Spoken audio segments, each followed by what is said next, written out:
Hey everybody, this is Brian Goulet of the Goulet Pen Company and InkNouveau.com. Doing a special video here. This is one that I didn't know I'd be doing a few days ago. I desperately need a shower. It's like 11 o'clock at night, but I haven't been able to do so because I've been completely intrigued with this brand new ink called Noodler's Blue Nose Bear. Now this ink is one that we just found out about a few days ago. As of the making of this video anyway. If you're watching it later on, obviously I've known about it for a while.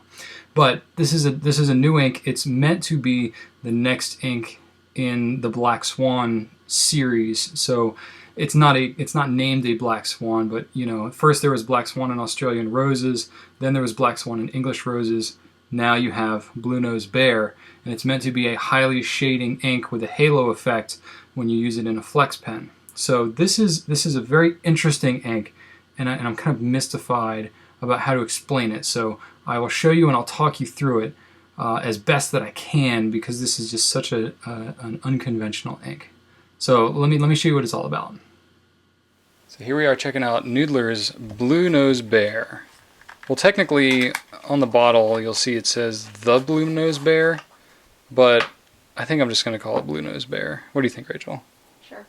Yeah. Because I'm not going to call it Noodler's The Blue Nose Bear because that sounds weird. Okay, anyway, it's a 3-ounce bottle. It's a kind of a bluish green color. On the label here it says, you know, Winnipeg the Bear, and has a picture of the bear here with a, I'm assuming that's a Canadian Mountie. Is that correct? I'm not 100% sure. I believe so. I literally don't know anything about this bottle. I'm just completely doing a wild guess here. And then it says shading ink for the flex nib. So this is kind of a continuation of the Black Swan series of inks.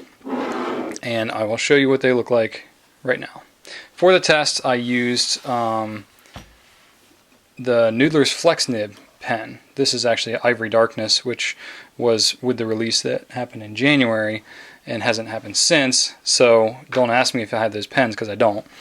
And I also used a Lamy Safari with an aquamarine with a couple of different nibs. So I will show you what that looks like, because this is an ink that you know, I found really kind of varies in the way that it looks. So okay, let me just get to it here. Stop talking and start showing. Okay, let me zoom in. Noodler's Blue Nose Bear. Now I use the flex nib to write this entire portion of the review. I have more on another sheet. It comes in a 3-ounce bottle. I use the flex nib pen. This is Rhodia 80-gram dot paper. The smear test, basically it takes more than 30 seconds to dry, but a lot of that's because of the flex. You know, with the flex, when you're writing with it, depending on how much pressure you write with, will put out just a ton of ink on the page. So, you know, the dry time with a flex pen, you should expect it to be 5 minutes plus. You know, don't just do whatever you need to do and set it aside for like the rest of the evening, and you'll be fine. It's not the kind of thing that's made for on the go. The drip test was really interesting. I'm not 100% certain because this is such a new ink. I'm not even sure. I haven't gotten verification yet as of the making of this video. But I believe this is partially bulletproof. At least that's the assumption I'm making based on my tests. Reason I say that is because when I did the drip test, the color washed away. But this grayish black ink stayed on the paper. So it's like partially water resistant, waterproof. You know, I'm not sure to what degree of bleach resistance or tamper resistance there is to this ink, but know that it is partially water resistant. The color will change, but you'll at least be able to see what you did or wrote. So that's kind of interesting. The swabs, I did 1, 2, and 3 swabs. You really can't tell much of a difference between the 3 of them. This is a fairly saturated ink. I gave the saturation level like a medium to high. Water resistance is good, but I put good but interesting because of that color change thing. Ease of cleaning. I was actually pleasantly surprised. I know that the Black Swan and Australian Roses especially is kind of a pain to clean out of the pens, and it gets on your fingers and kind of never goes away. But this kind of cleaned like a dream out of the pen. that was a really pleasant surprise for me. Shading is high and the flow is quite wet. Now, comparing it with different nibs, I used a flex pen to do some squigglies here. I also used a Lamy Safari, and I used an extra fine nib, a broad nib, and an Italic 1.9 to kind of show the full gamut of writing here.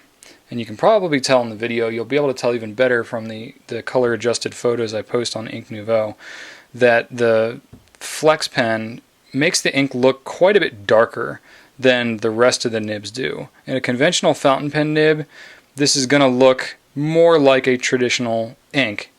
But in the flex pen, you get a really high degree of shading. You also get a pretty serious blue halo effect, which you can see here. I said the flex makes the bare stick his blue nose out, and I really put the ink down when I wrote out so that you can see this blue halo that comes out of here. It's pretty intense. Let me see how much I can zoom in there with having it still be in focus, so you can see. Okay, there we go. That's out of focus. You can really see that blue halo. I mean, it is intense. I actually, when I wrote on the paper for the first time, I inked up the flex pen first because, you know, it says obviously on the bottle that it's made for writing with a flex pen. I actually thought like I had water left in my pen, or I thought I had, you know, not shaken the bottle, or, you know, I'd gotten a bad bottle or something. I thought that something was wrong because I was getting this such an intense blue halo with minimal effort, and this is on Rhodia paper. This is not crappy paper. This is good stuff. You know, no matter what paper I was using, I was getting this just really intense halo when I really put down the ink. And I thought it was feathering, but it's not. It's, well, I guess sort of it is. I don't know what. I wouldn't call it feathering, because really feathering has kind of a bad connotation, like it's not supposed to happen. But Nathan designed this specific ink to have a really intense blue halo effect like this. I think he developed Black Swan and Australian roses and Black Swan and English roses to have a halo effect, but it was really kind of hard to draw it out. You know, it was only in certain circumstances you were able to get that halo. And I think with this ink, he wanted the halo to be effortless. And you can see my little doodle here on the bottom. I was just kind of messing around. But I can show you a really good demonstration of what this halo looks like using an absorbent paper towel and just touching the nib to it. You'll be able to see, actually, as I'm putting the nib to the paper towel here, you'll be able to see the colors separate out. And it's really kind of interesting. I mean, there are some other fountain pen inks that will have colors that separate out, because obviously there's only so many dyes out there. So when you're mixing different fountain pen inks, you're going to have a variation of different colors that make up any one given color. So when you have a paper towel like this that kind of separates them out, you're going to see what the different colors are that are involved in kind of the makeup of each of the ink colors. But anyway, this blue halo thing is just really dramatic, and the paper towel just kind of showcases what effect you're getting on the paper. And you can see that's pretty hardcore. And if I left it on here longer, the halo would get even bigger. But for the sake of time, I won't do that to you. But anyway, so, you know, I'm struggling a little bit to figure out like how exactly this ink is going to fit into the fountain pen world, and I don't exactly know, because it's not the kind of ink that I think you're going to take and use at work on your work paper. You know, I think it's going to end up being a really good artistic ink, maybe something you can do with watercolor washing or some kind of ink splatter, ink droplets, or some kind of interesting effect like that. So I'm actually kind of at a loss of how to suggest you use this ink. I think what I just need to do is say that you guys need to just experiment and try and see what you can make happen with this ink, and then come back and tell me about it, and tell Nathan about it, and you know, post about it, blog about it, whatever, and just, you know, see what you can do, because this is really just like, I know I'm kind of stammering here, but I'm kind of at a loss of words of how to explain this ink. But anyway, that's kind of my initial thoughts on the ink after playing with it. I did some comparisons here. I did the swabs, like I always do. And even though it's called Blue Nose Bear, it has that blue effect, but it's really like a blue-green, kind of like a teal color. And the ink that I found that it's very, very closely matched to is Pilot Iroshizuku CO Ro. Very close in color between the two. Of course, the Blue Nose Bear, you get that effect of the halo, which the CO Ro doesn't really have. So that's probably the closest ink color. Some other ones, Private Reserve Blue Suede, really not that close, but it's the closest Private Reserve I could find. It's much darker.